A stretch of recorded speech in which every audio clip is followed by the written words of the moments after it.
Dragii noștri prieteni, bună ziua! Bine v-am găsit la o emisiune pe care împreună cu Camelia Buligonea o facem împreună, o să o realizăm împreună pentru voi. Această emisiune este formată din mai multe părți despre această imensitate, această putere a ființei umane, mai exact lucrurile care nu s-au spus până acum despre secretele care le experimentăm ale conduitei noastre interioare, comportamentale, fizice și spirituale. Camelia s-a specializat în trăirile și experiențele ei să ne ofere mai multe informații pentru care o să le punem la suprafață pentru voi.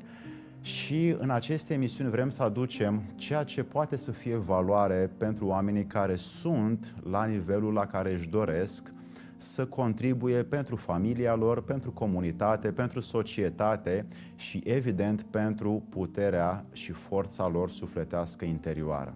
Din acest motiv, Secretele Ființei Umane va fi un set de emisiuni care va fi definită în lucruri strânse, experimentate, nu din cărți, nu din biblioteci, nu din părerile altora, ci din lucruri simple, de bun simț, pe care orice om le poate verifica și le poate ajusta și aduce în viața fiecăruia. Camelia, mulțumesc foarte mult pentru această idee și vreau să te felicit pentru faptul că acest format de emisiune o să fie serviabil fiecarei ființe care este dispusă să verifice fără să creadă aceste lucruri.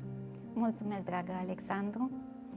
Îți mulțumesc și eu pentru prezența ta, pentru disponibilitate, deschidere și îți mulțumesc mult în continuare.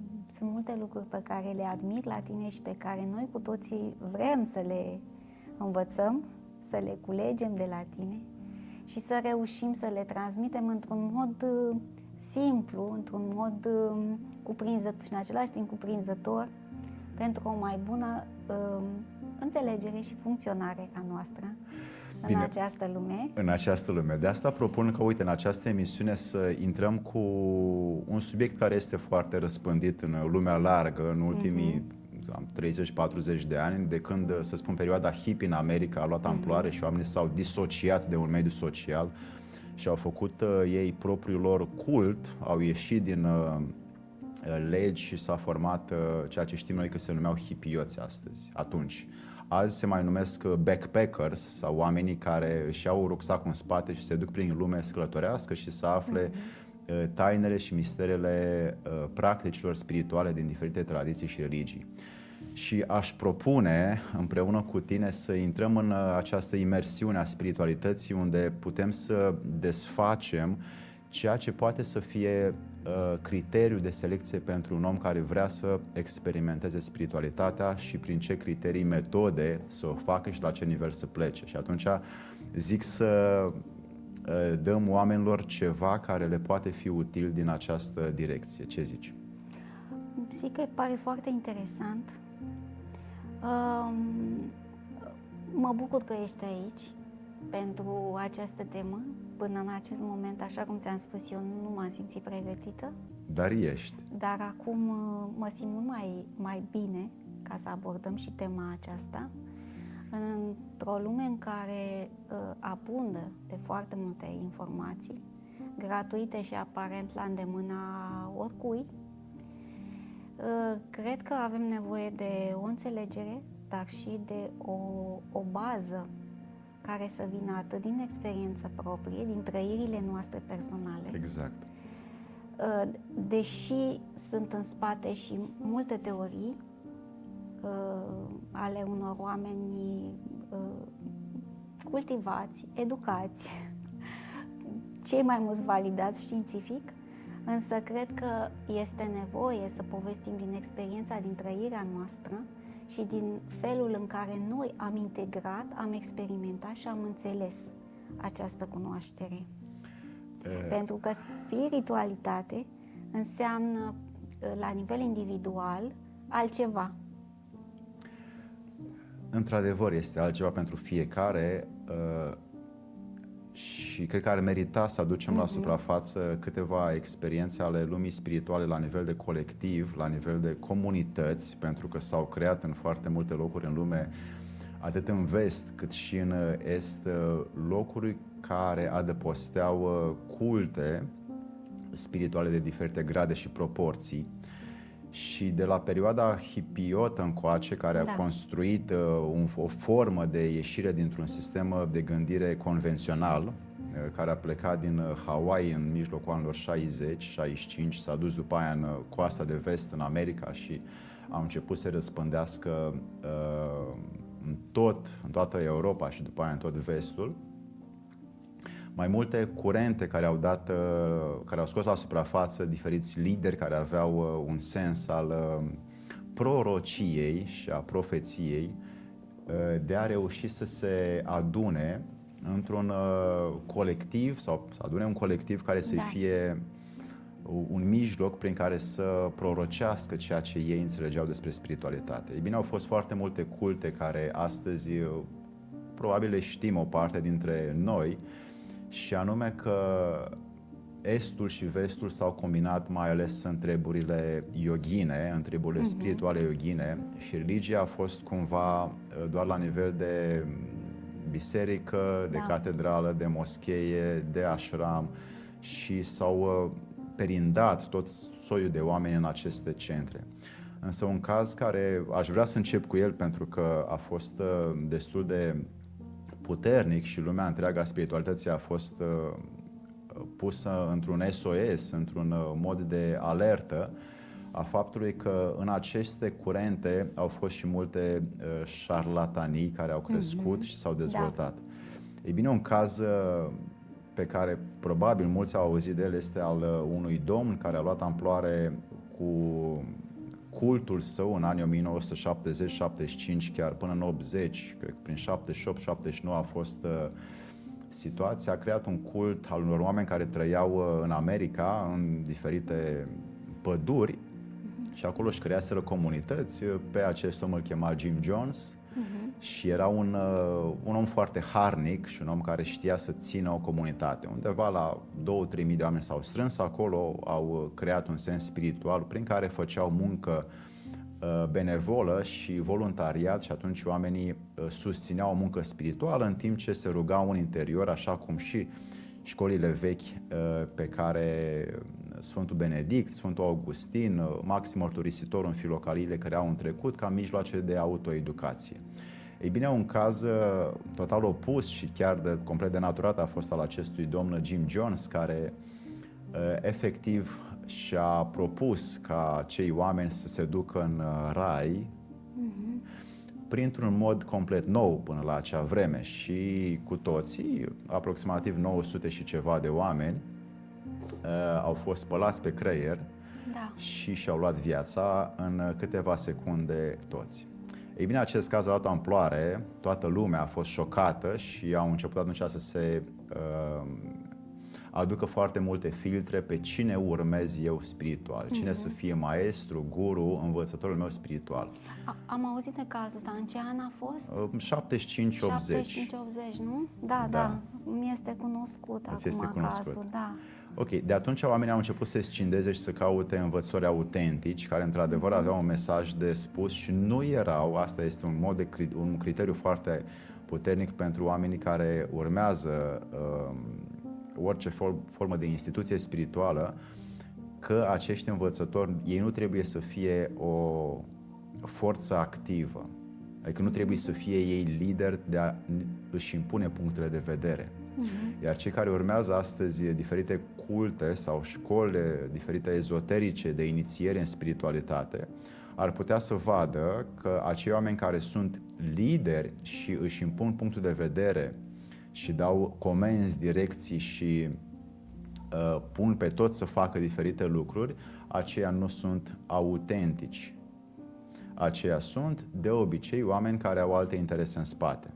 Ei bine, dacă ne uităm la câțiva lideri care au fost de-a lungul vremurilor autentici în lumea spirituală, o să vedem și o să observăm că cei mai mulți dintre curentele spirituale care au fost în ultimii 40 de ani au fost oameni care au împărtășit și aveau de împărtășit, dar nu erau conducători, lideri sau oameni care să coordoneze prin diferite instructaje pe enoriași, să spun, sau pe cei care urmau acea școală spirituală. Și acest lucru ar putea să fie un filtru de a instructa pe cineva care își dorește să aleagă o școală spirituală și să știe cam pe ce direcție se duce, să caute un om care doar împărtășește din ceea ce a primit și nu un om care îi dă direcția ce să facă altuia. Cum s-au format aceste comunități spirituale, Alex? Adică putem să vorbim despre niște modele sănătoase, rădăcini sănătoase ale acestor comunități spirituale? E foarte bună abordarea ta. Pentru unii este sănătoasă, pentru alții nu este sănătoasă. Fiecare modul de rezonanță, de conexiune și de vibrație care îl are în relație Așa cu... este. Dar au fost exemple și sunt exemple. Osho Rajneesh, care a fost la Pune în India, avea un mesaj foarte clar la intrarea în dita mai ashramul lui, în care spunea: lăsați-vă mintea și papucii la intrare. Și dacă intrați în acest ashram, atunci e bine să colectați și să primiți ceea ce îmi este și mie împărtășit să vă dau, le spunea Osho, care a avut o serie de măsuri spirituale pentru care foarte mulți oameni și-au vândut și casele, proprietățile, ca să ajungă să facă aceste lucruri spirituale la templul din Pune și ulterior la templele ashramurile din America. Un alt exemplu care a fost și este în continuare activ este un curent spiritual al lui Bikram, care probabil cine nu a văzut încă viața lui, e o experiență frumoasă. Toți acești oameni au avut ceva de suferit de pe urma mediei sau mass mediei, prin faptul că au fost acuzați de diferite lucruri. Acest domn Bikram știe ce face, doar că modul în care o face este pentru puțini oameni, dar știe să facă din oameni ceva diferit. Ei bine, evident, fiecare poate să afle, să cerceteze pentru propriile sale verificări. Bikram încă trăiește, este un om încă în viață, dar ducându-mă în mai multe locuri în lume, am căutat diferite școli inițiatice spirituale și nu pot acum să spun decât ceea ce este în plan global cunoscut, pentru că lucrurile pe care eu le-aș propune ar fi ca oamenii care caută lucruri spirituale să înceapă în principal de la funcțiile de bază fizice și să nu viseze și să nu se ducă încă într-un domeniu care este mental, spiritual, rațional, prin faptul că eu îmi doresc să-L simt pe Dumnezeu în mine, fără să cunoască biologia, chimia, fiziologia și aranjamentul său și de ce am eu gândurile pe care le-am, de ce nu pot eu să fiu moral, integru, de ce nu pot să scap de minciuni, de ce nu pot să mă refac, să mă repar singur. Ei bine, acestea sunt funcțiile de bază, iar dacă un om care se pregătește de spiritualitate nu este pregătit în aceste lucruri, el va fi cu siguranță, cum am spune noi, spălat pe creier, și nu va putea să aibă un fundament clar la ceea ce este înăuntrul său. Putem să definim sau să punctăm aceste lucruri fundamentale? Pentru că eu zic că e necesar. Dacă nu ai o bază, dar trebuie să știm care este baza. Nu punem o bază, nu putem să facem deschidere la alte niveluri. Exact. Ca un start, pentru oricine vrea să înceapă, poate să-și facă o disciplină de 30, 60, 90 de zile, un an de zile, în care să aibă niște pași zilnic, 2, 3, 5, 10 acțiuni pe care să le facă zi de zi. E bine, acea autodisciplină o să-i formeze un grad de repetiție care o să fie o putere interioară pe care el știe că poate să o facă. După acest lucru, după ce a format o disciplină interioară prin diferite practici interioare, orice vrea el, azi beau un pahar de apă, citesc 10 pagini dintr-o carte, mă uit la un video de la Terranova sau fac ceva care mi este mie și să aibă diferite etape scrise, prescrise dinainte, pe care să și le urmeze și ulterior să înceapă să le facă. și să nu se culce seara până când nu le face. Bine, această disciplină îl va ajuta să înceapă noi discipline. Noile discipline pot ulterior să ducă la a-și cunoaște propria ființă prin a căuta. Astăzi caut despre oase, Da. mâine caut despre din ce este format creierul, păi mâine caut pe ce bază funcționează inima. După ce începe și căutările de bază la ceea ce înseamnă compoziția structurală, celulară, moleculară, atomică a ființei umane, care poate să ia jumătate de an, un an, 2, 10, în funcție de cât vrea să caute, e foarte vastă lumea asta, Da. are o bază și mai solidă și atunci va putea să știe cum rezonează cu lumea din afară. Vorbeai despre criterii de alegere a ceea ce înseamnă spiritualitate, a modelelor, a oamenilor pe care îi urmăm. Aici fiecare are un grad de rezonanță. Mai exact, această rezonanță este un câmp magnetic. Da. Așa cum noi suntem atrași și ne uităm la soare, soare, gata, ne bronzăm și deodată mă simt că am energie, dar dacă stau 3, 4, 5 ore la soare, apare letargia. De ce se întâmplă lucrul ăsta? Asta este un fenomen electromagnetic care se întâmplă la nivel de cosmos. Ei bine, dar cât vedem soarele după întuneric, tot timpul soarele este înălțător, binecuvântător și ne dă pe loc o altă dispoziție interioară. Cam în același grad, orice fel de om cu care noi avem un câmp magnetic ne poate ajuta. Pentru că acel om simțim noi, presupunem noi, speculăm și prognozăm în interior că are un grad de influență mai mare asupra noastră, ceea ce înseamnă că are. Pentru că noi percepem asta. Da. Cât timp putem să stăm lângă un astfel de om? Au fost foarte multe cazuri, deci am văzut atât de multe cazuri ale oamenilor care au renunțat, au făcut sacrificii foarte mari. Exact. Da. Și aici o să mărturisesc că știu, nu zeci, ci sute de oameni în lumea întreagă, oameni care au renunțat la o viață de imitări, obișnuințe și programe sociale, convenționale, pentru a urma un om sau mai mulți oameni sau o învățătură care are autenticitate și originalitate. Pentru faptul că acei oameni au văzut în acea ființă umană un mod, un raport, un exemplu la care și ei își doresc să ajungă. Și acele sacrificii au fost plata. Acei oameni au plătit, renunțând la măsurile convenționale familiare, religioase, financiare, urmând o cale spirituală a unui om care are autenticitate și nu te pune să faci ceea ce spune el, ci el sugerează sau propune sau te invită. Nu are forme invazive de conducere, nu are dictatoria, nu este dictator, nu este totalitar, nu este comunist. Ci este un om care doar invită pe altul la o formă de gândire sau de abordare spirituală. E un pas firesc acesta? E un pas foarte greu. Firesc nu este, pentru că foarte puțini oameni de pe această planetă pot să o facă, în care efectiv renunță, se ridică de la masa cu familia lor, își lasă cheile acasă, portofelul, telefonul și au plecat. De unde vine nevoia asta? Oare?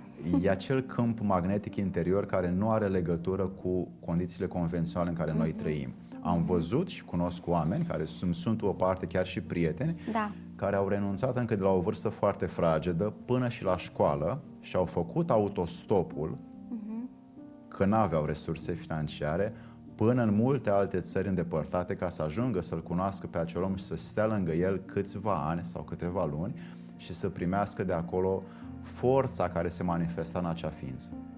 Este autentică această forță? Fiecare... Vreau să te întreb pentru că există și acest concept al manipulării. La început, dacă omul, cum am spus, nu are o pregătire fundamentată pe o autodisciplină și pe autocunoaștere interioară, spălarea pe creier este sigură. Cu cât mai dezvoltat și educat și non-ignorant este o ființă umană care dorește să se apuce de o măsură spirituală cu cineva, cu atât mai mult îi va servi. Cum știm diferența? Cum facem? Sau care ar fi un semn pentru o persoană autentică și o persoană care are, știe ce să spună, știe să se comporte, însă are Alte interese. alte interese. Oamenii care au interese sunt simțiți de către cei care au un fundament clar al condiției umane, care de obicei se întâmplă după 25-30 de ani. În special tinerii din ziua de azi care intră pe diferite cărări spirituale și au rucsacul în spate și pleacă prin Asia, prin America să călătorească și să caute sensul, ei bine, aceia de obicei o să se piardă în diferite școli spirituale cu tentă yoghină sau meditativă sau contemplativă și nu vor fi serviabili nici societății și nici măcar lor înșiși. Pentru că nu vor avea un fundament clar al condiției lor interioare, nu vor ști cum să-și detoxifice corpul, cum să-și facă deparazitare, cum să-și facă instrucția propriilor gânduri, propriilor emoții, propriilor impulsuri. Dacă n-au învățat lucrurile astea dinainte, acei oameni încă nu sunt pregătiți să abordeze o cărare spirituală. Astea sunt fundamente care se consiliază încă de la începutul vieții, în primii 20-25 de ani de viață, prin experiențe de viață, prin profesori, prin familie, prin preoți, preotese și așa mai departe. Da. Dacă ar fi să luăm un exemplu pe care l-am acum în anii 540, deci acum 1500 de ani, prima formă de educație în comunitate care a fost răspândită în Europa a fost la Monte Cassino, în Italia. Și acolo Sfântul Benedict, un om care era foarte învățat, un om foarte smerit și foarte simplu, dar care stătea cu cărțile în brațe, toată ziua, bună ziua. Și el avea un principiu fundamental latin, care însemna ora et labora. Roagă-te și muncește. Și bine, Sfântul Benedict a fost un inițiator al conceptelor de mănăstire, care au însemnat înainte, inclusiv în filocalii, în școlile religioase răsăritene, împreună cu Maxim Mărturisitorul, Isaac Isilul, care aveau școli religioase foarte, foarte puternice în răsărit, și toți aceștia au format diferite culte religioase foarte puternice spiritual, prin religie. E bine, ce a făcut Sfântul Benedict a fost un lucru de inițiere în cunoaștere. Adică a strâns aproximativ 300-400 de bărbați, s-au închis timp de 3 ani de zile într-o abație. La Monte Cassino, undeva sus era un fel de ogradă, au ridicat mănăstirea, au împrejmuit-o și nimeni nu intra și nimeni nu ieșea de acolo. Și se autosusțineau fără niciun fel de ajutor din afară, fără bani și fără mâncare. Ceea ce le dădea natura, ei acolo consumau. Ce aveau ei de făcut era să traducă toată literatura, filozofia, spiritualitatea, istoria, geografia, științele, chimia, matematica, medicina, de până atunci care au fost scrise. Deci tot ce a fost scris de acum 20.000 de ani până în anii 500, aveau și acces la ele. Au luat lucrurile alea și au început să traducă din limbile vechi, să învețe limbile, să le traducă într-o nouă limbă. Și asta au făcut timp de 3 ani de zile, munceau și se rugau. Ulterior acestei forme de autoeducație au pus la cap toate aceste cărți noi pentru noua civilizație. Creștinismul medieval deja era în floare, creștinismul timpuriu se dusese până anii 400 și ulterior a început o nouă formă de educație a lumii.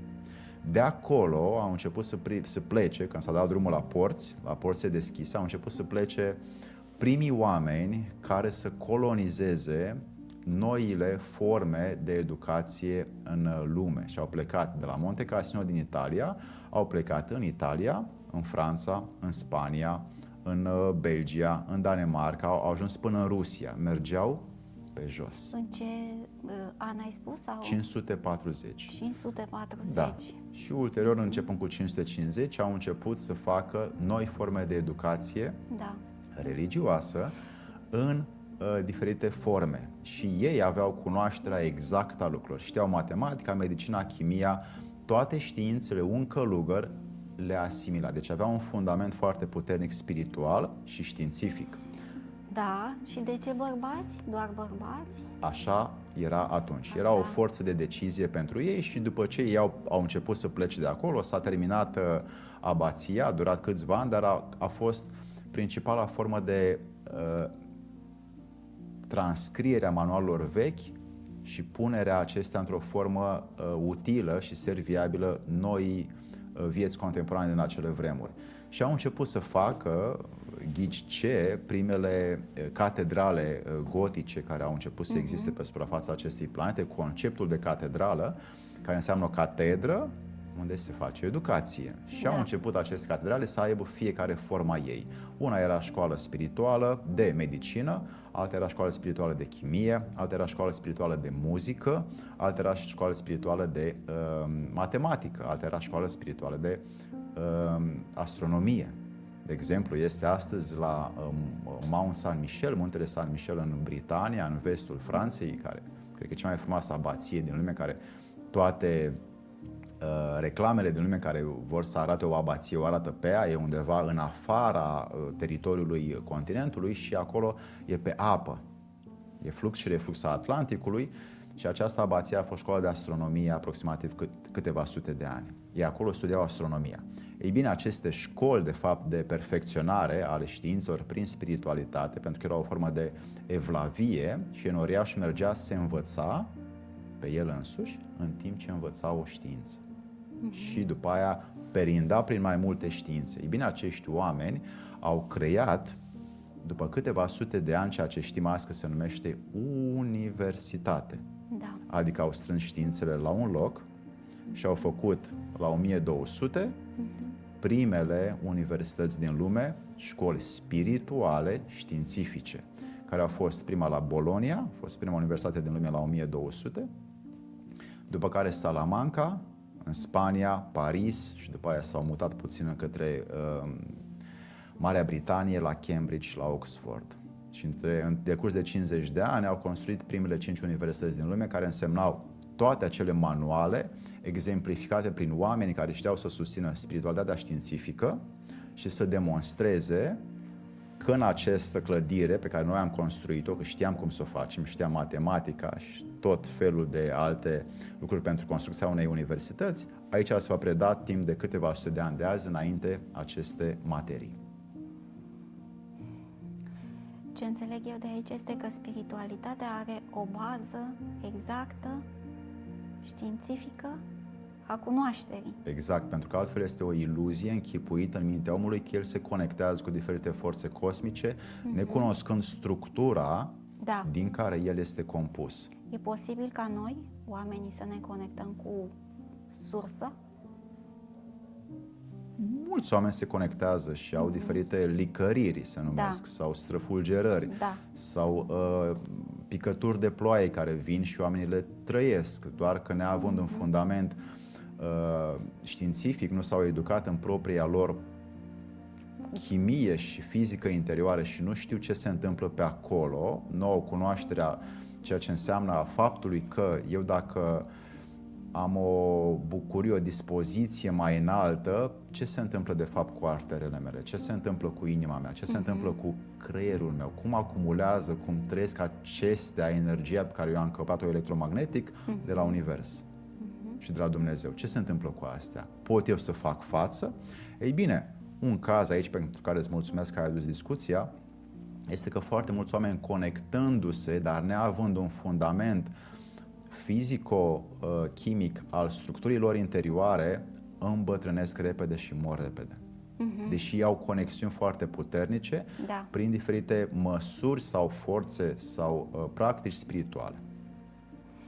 O să vorbim și despre asta, cum putem să, prin ce metode, exerciții, practici, prin ce fel de antrenament ne putem susține structura noastră interioară, a corpului, a chimiei corpului. Fiecare corp trebuie să se întărească. Dacă plecăm de la acest fundament, dacă un corp nu este tare, nu poate să ducă spiritualitatea. Și vedem asta din nefericire și îmi pare rău că spun asta, o văd foarte mult la preoți. Ei au un har, intră în feosul sau entuziasmul sau intră Dumnezeu în ei pentru preț de câteva secunde când citezi în liturghie sau din Evanghelie și plâng unii. Atât de mare este forța aceea în ei încât efectiv corpul îmbătrânește în 10 minute cât ar îmbătrâni într-un an, pentru că e foarte multă forță care în celulele lor începe să circule și sistemul lor cardiovascular nu poate, nu este pregătit, nu este antrenat, nu are alimentația propriu-zisă să ducă așa o mare cantitate de energie care intră în el. Are sens, Alex, ceea ce spui și mulțumesc că ai adus aici, pentru că vreau să ne spui cum privim spiritualitatea în conexiune cu religia, dacă există o legătură și cum să-L privim pe Dumnezeu. Prin care filtru? Prin care filtru? Oricât s-ar impune să privim printr-un filtru din afară, nu este decât o altă iluzie, pentru că fiecare va absorbi cât este pregătit, cât se pregătește să absoarbă. Acest flux electromagnetic care circulă în tot universul nu este decât o lege foarte simplă a magnetismului și electricității. Este o parte electrică și o parte magnetică, iar aceste vibrații fuzionează și funcționează constant, pretutindeni, la orice nivel care este mișcător. Asta înseamnă că viața organică de pe această planetă, care o avem și aici lângă noi, în poză, ea are o fluctuație în raport și doar în raport cu Universul. Ei bine, dacă un om nu se pregătește să fie tare,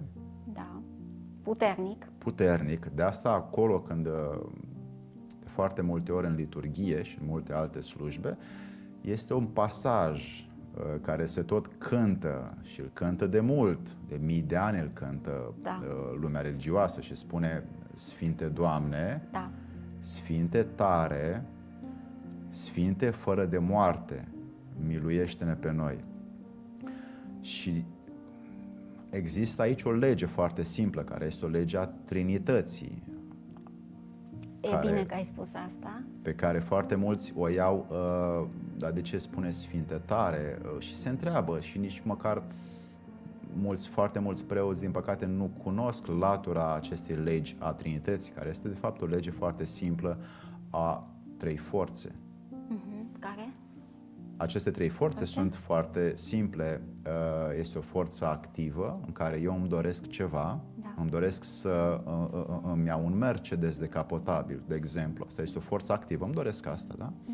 Forța pasivă sau forța de negare a faptului că eu trebuie să fac ceva, să muncesc, să caut soluții, resurse, energie, ca să pot să ajung să am bani necesari să-mi cumpăr acea mașină. Ei bine, toate acele eforturi pe care eu le fac, pe mine mă întăresc și devin tare. Ei bine, asta este o lege a Universului și după ce devin tare și pot să-mi fac dorința, după care se transformă dintr-o dorință activă: Sfinte Doamne, vreau, Sfinte tare, Domne, rezistă în tot ceea ce te-a pus să faci, fii puternic, fii zdravăn, fii pe tine, toate forțele tale să fie în tine, orice îți dorești trebuie să reziști ca să ajungi la ele. Și după ce se întâmplă această forță activă și apare tot timpul o forță de obstacol, după care apare o forță de decizie care se întâmplă. Și spune acolo: Sfinte Doamne, Sfinte, Sfinte fără de moarte. Adică acolo se întâmplă ca evenimentul să se realizeze și devine evenimentul experiența, care experiența este de fapt limbajul sufletului, care este imortală. De asta e Sfinte Doamne, Sfinte tare, Sfinte fără de moarte, pentru că nimic nu mai poate înlătura experiența care s-a acumulat. Și acea experiență care s-a acumulat este imortalitatea evenimentului, că știu despre evenimentul acela. Nu-l mai poate lua nimeni niciodată, pentru că l-am trăit. Tu, de exemplu, ai vrut să ajungi realizator TV și psiholog și un om foarte înțelept și smerit. Asta a fost dorința ta activă. Dorința ta pasivă a fost că aveai nevoie de muncă, de conexiuni, de oameni, de o echipă, de susținere, ai făcut foarte multe sacrificii și etape și ai venit și în această zi, dimineață, ca să ne vedem, să facem emisiunea. Ai trecut prin foarte multe etape, poate dureroase, trebuie să te trezești dimineața și să te pregătești și să faci atât de multe sacrificii. Ei bine, asta te întărește. După ce ai capturat experiența dintr-o forță activă a una pasivă, ai prins experiența și ai realizat ceea ce tu ți-ai propus, acea experiență rămâne practic activitatea sufletească. Și de acolo, spune preotul la biserică, miluiește-ne, Doamne, de aici, pentru că Tu ești atotputernic. Da. Un om care are experiență este atotputernic.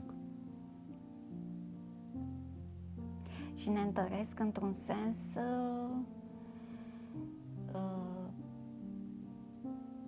profund, cunoscător interior și în același timp flexibil. Asta e minunat că ai adus. Flexibilitatea este o ramură sau un alt limbaj al spiritualității. Adaptarea la ceea ce este nevoie să fac nu mâine și nici următorul minut, ceea ce este nevoie să fac acum. Iar această învățătură spirituală este predată, dar este predată doar prin exemplificare, nu poate fi pusă în cărți, nu poate fi pusă în manuale. Ea este doar un lucru care se ia prin viu grai. Prin viu grai, prin observare proprie. Într-adevăr. Și sunt doar momente pe care să le prinzi ca să înveți această abilitate. Acum, întrebarea este ce ne oprește să prindem momentele și să fim flexibili. Cine ne oprește să facem asta? Gândurile noastre, prea multe, nu obișnuințele? Știu, fricile. Unul dintre lucrurile pe care eu le-am verificat, da, sunt obișnuințele prin care putem să includem fricile, că și ele sunt repetate. Da. Dar ciclul de repetări înseamnă obișnuințe, iar obișnuințele, care sunt gesturi mecanice, instinctive, impulsive, da. în comportamentul nostru, da.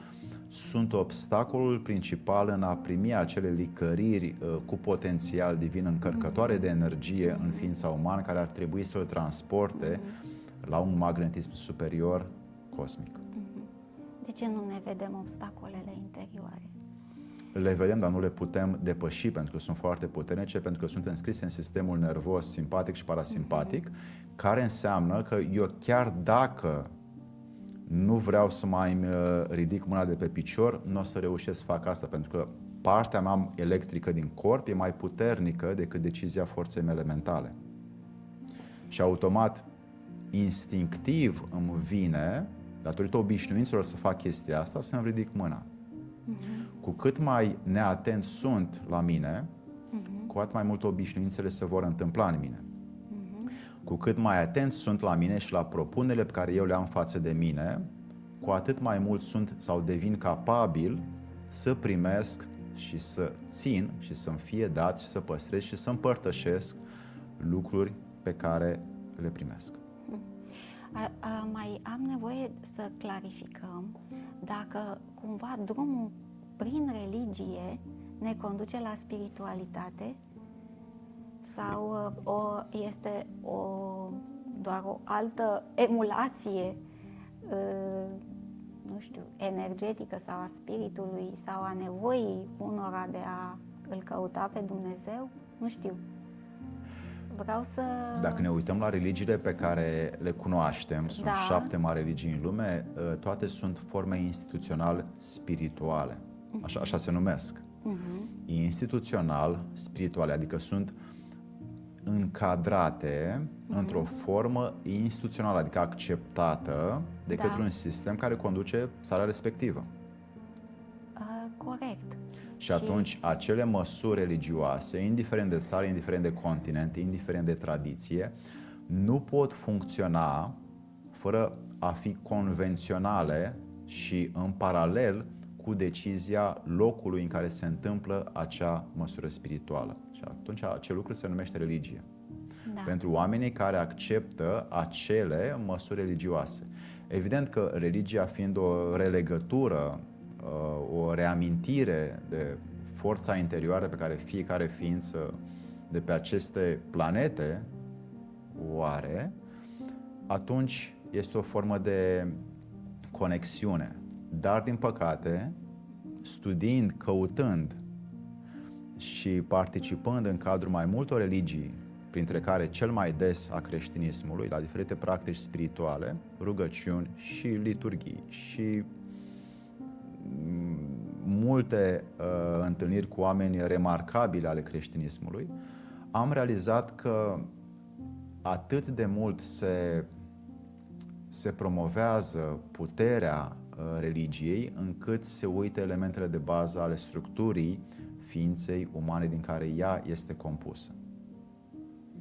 Și au și ei totuși anumite practici, adică prin religie, sau nu sunt suficiente? Sau până la ce nivel funcționează? Ele nu sunt luate dintr-o prismă științifică, sunt luate dintr-o prismă antică cumva.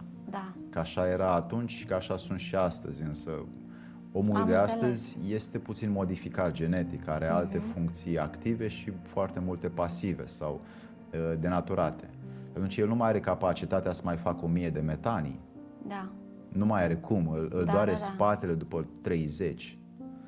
Ăia când făceau călugării în anii 300, 400, 1000 de metanii, ăia erau, ca să vorbesc așa pe limbajul puțin autohton, deci acei oameni erau atât sau deveneau atât de sănătoși prin faptul că puteau să fie capabili să facă 1000 de metanii. Și înăuntru, circuitele lor, pentru că știau biologia lor interioară, prin aplecarea, ofranda, rugăciunea pe care ei o rosteau în interior, se crea un nou circuit de energie, care le dădea, de fapt, o forță suficient de puternică încât să păstreze darul divin dinăuntru lor. Așadar, ce spui tu aici confirm faptul că există un câmp de energie universal. Este și acum între noi. Sunt date care circulă pe aici. Da. Printre și oamenii, chiar dacă se uită acum pe ecran, ei văd niște oameni care se mișcă și vorbesc, dar până și între telefonul sau monitorul lor și ei înșiși, jumătate de metru de date informaționale care se numește eter. Da. Care acelea se plimbă. Se plimbă și sunt oameni care atunci când au o bună cunoaștere și un echilibru interior, se conectează mai ușor la acest câmp. Care au o disciplină interioară. Da, care caută despre ei înșiși, mai ales observându-se, amintindu-și de ceea ce sunt ei. Adică uitându-mă de ce eu gândesc, de ce eu vorbesc, de ce eu mă manifest așa, care e sursa acestor lucruri ale mele. Un lucru care ar putea iar să fie util pentru cei care își doresc să o ia pe o cale spirituală este să nu se mai uite foarte mult în cărți și în manuale și în cuvintele altora. Un fundament al susținerii spiritualității este observarea de sine, constantă, pretutindeni și oriunde. Cum îmi folosesc eu capacitățile interioare și de ce nu pot să le folosesc eu la maximă putere? De ce? De ce oare? Ai zis obstacole și că nu pot să le văd. Dar care ar fi resursele? Pentru că atât de multe informații sunt în afară, deschid TikTok-ul și dau la un anume guru și mă uit la el și aflu ceva nou. Acele informații sunt ale lui. Și tot timpul o să mă raportez la informația pe care o preiau din diverse surse și nu mă raportez la informația care este în mine. Și știu multe. O să-și spună omul el însuși sau ea însăși. O să-și spună, eu știu foarte multe, eu cunosc ce trebuie mâncat, când trebuie mâncat, cât trebuie mestecat, cât trebuie să stau pe WC, cum să fac defecația, cum să mă deparazitez, cum să mă detoxific, cum să slăbesc, cum să-mi aranjez gândurile, emoțiile, relațiile, piața financiară. O să știe tot. Dar de fapt sunt doar experiențe relatate de către ceilalți. Practic, în veridicitatea evenimentului nu știe mai nimic. Aceea este o minciună colosală față de propria lui făptură. Da. Atât de mulți oameni trăiesc astăzi în părerile și în sugestiile și în experiențele altora, încât e foarte greu să mai vedem mișcarea magnetismului și electricității din corpul uman și de ce o am așa și cum o pot îmbunătăți. Dacă această observație nu există, orice altă formă spirituală care pare oricât de fancy, divinizatoare, binecuvântare, atractivă ar putea să fie ea, nu este decât un timp pierdut pe această planetă. Principala substanță care trebuie creată niciodată nu este în afară, ci este înăuntru. Substanța care trebuie creată înăuntru se face prin foarte multă observație de sine constantă, pretutindeni. Iar dacă nu o putem face singur pentru că e greu, e nevoie de oameni care să ne vadă obiectiv. Să ne spună din prietenie, uite lucrurile pe care le-ai de făcut, de îmbunătățit. Da, foarte bine că ai spus asta, Alex. Sunt foarte multe persoane care își doresc repede să obțină, să ajungă, să fie percepute ca fiind spirituale. Nu au decât să viseze în continuare și să-și imagineze că sunt spirituale și că pot vorbi dintr-un punct de vedere spiritual cu oricine și e ok să fac asta, dar cu siguranță va veni momentul când va trebui să pună partea spirituală în funcțiune, în practică, în viață, în măsurile de zi cu zi. Și poate acel om să-și susțină relațiile, sănătatea, fluxul social în care trăiește de evenimente, din acea spiritualitate pe care el o are. Poate să facă chestia asta, să susțină viața pe care o are. Dacă poate să o susțină și poate să-și aranjeze funcțiile, relațiile cu gândurile, relațiile cu ceilalți și poate să fie un om cu integritate și moralitate față de el însuși, adică ceea ce îmi propun, reușesc să fac. Ceea ce îmi doresc, realizez. La orice nivel și la orice plan, că practic zeitățile arată că se poate. Ne demonstrează că se poate. Că se spune în toate cărțile sacre, în toate manualele sacre din lume, că Dumnezeu a zis și a făcut. Că n-a stat pe gânduri cum, prin ce inginerie, cum facem noi astăzi. Adică un om care vrea să fie asemănător după chipul și asemănarea lui Dumnezeu, devine capabil să facă ceea ce își propune oriunde, oricum și cu oricine. Îmbătrânirea. Ai zis despre îmbătrânire. Poate fi un semn al unei cunoașteri precare sau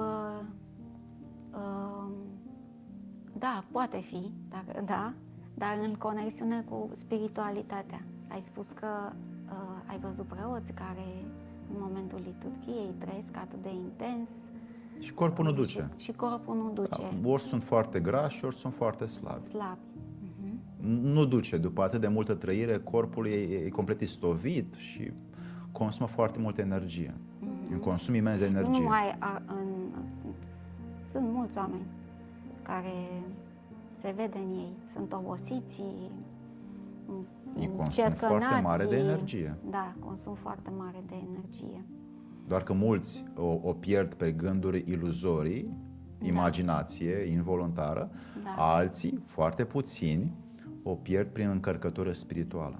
Pentru că trupul nu este stabilizat să funcționeze la o asemenea capacitate electromagnetică. Îmbătrânirea pe care tu ai... Organele interne sunt afectate? Poți să vorbești puțin despre asta? Dacă ai spus despre îmbătrânire și cred că asta e un subiect foarte puternic, îmbătrânirea înseamnă ritmul care a fost denaturat al organelor vitale. Un ritm, o lipsă de hrană, o lipsă de energie, o lipsă de cunoaștere a instrumentului care se numește aici în mezeter organele vitale, pentru că acela ține viața. Noi nu putem trăi fără ficat sau fără rinichi sau fără inimă. Fără membre mai merge.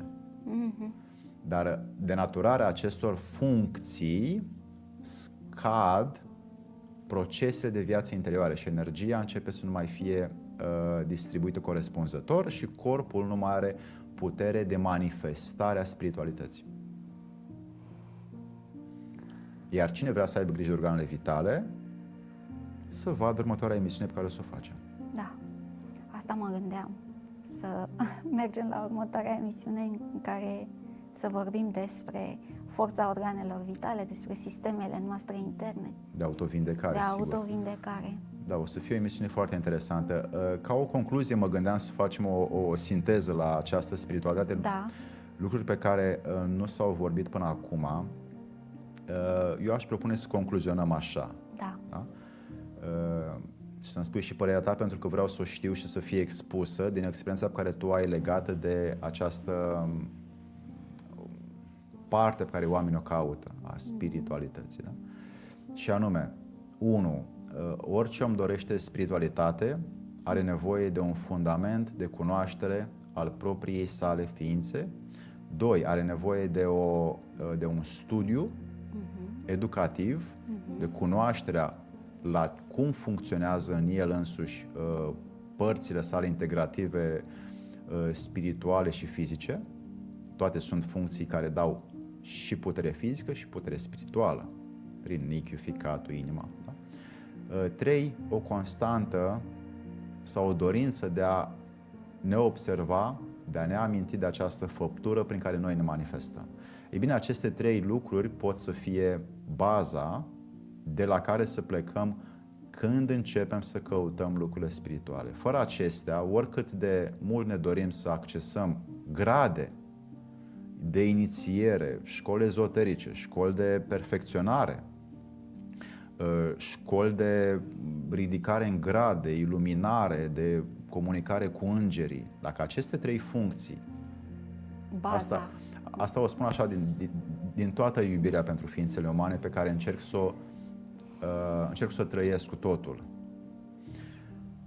Fără acestea nu o să fie decât o spălare pe creier și o iluzie față de faptul că a primit ceva, dar nu poate să pună în disciplina lui interioară să manifeste în realitatea în care trăiește. Și atunci omul care nu e pregătit în acestea o să aibă, evident, harul și darul pe care uneori se pogoară pentru el, în el, dar nu va ști cum să facă din acea dar o masă. Nu va putea.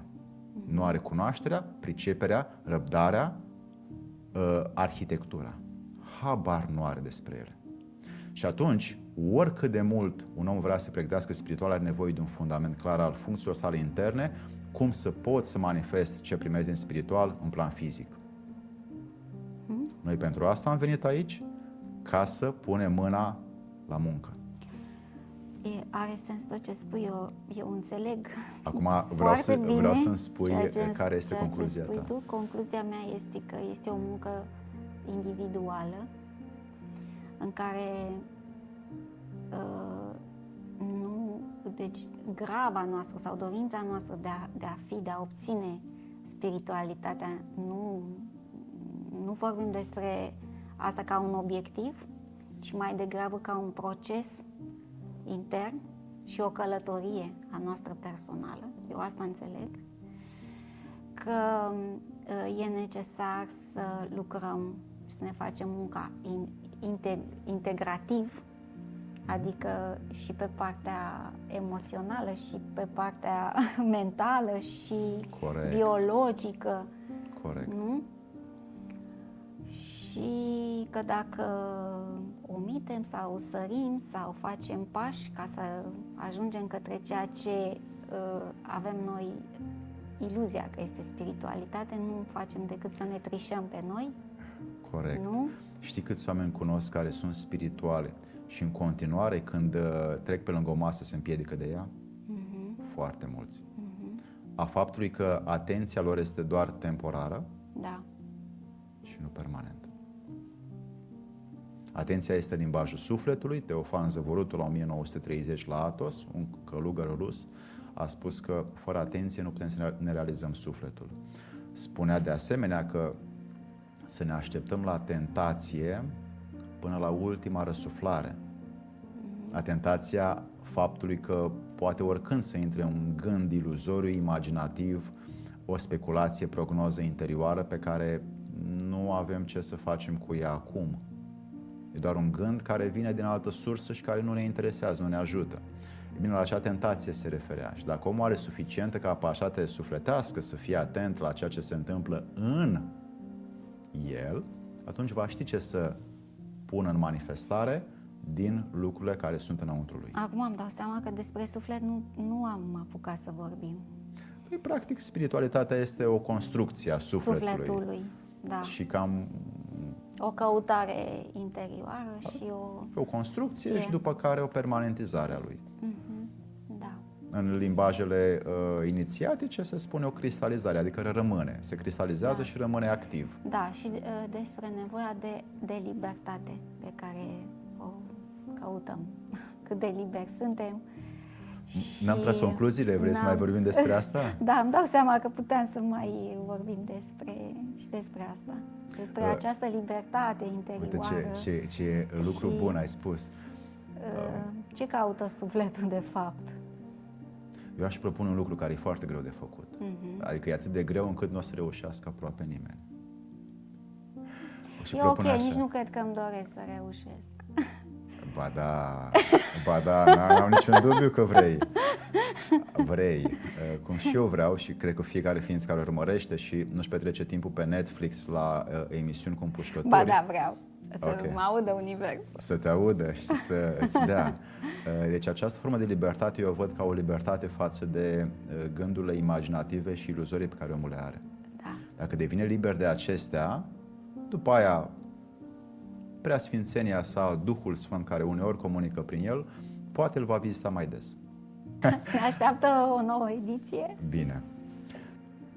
Așa că, dragi prieteni, în loc să vă uitați la Netflix și să vedeți filme care probabil vor stimula iluziile, imaginația și prognozele interioare, ar fi util să vizitați mai des acest canal al secretelor ființelor umane și să descoperiți pentru ființa voastră ceea ce poate să fie util și serviabil, verificând și nu aducând nimic spre credință în ceea ce spun eu, Camelia, sau 1 miliard de alți oameni despre aceste lucruri.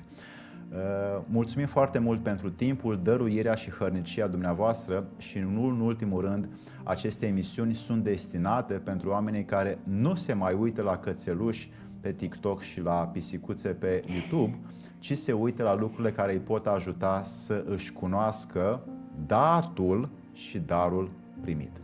Mulțumim, dragi prieteni! Vă așteptăm pe curând la o nouă ediție alături de Alexandru, cu mare drag.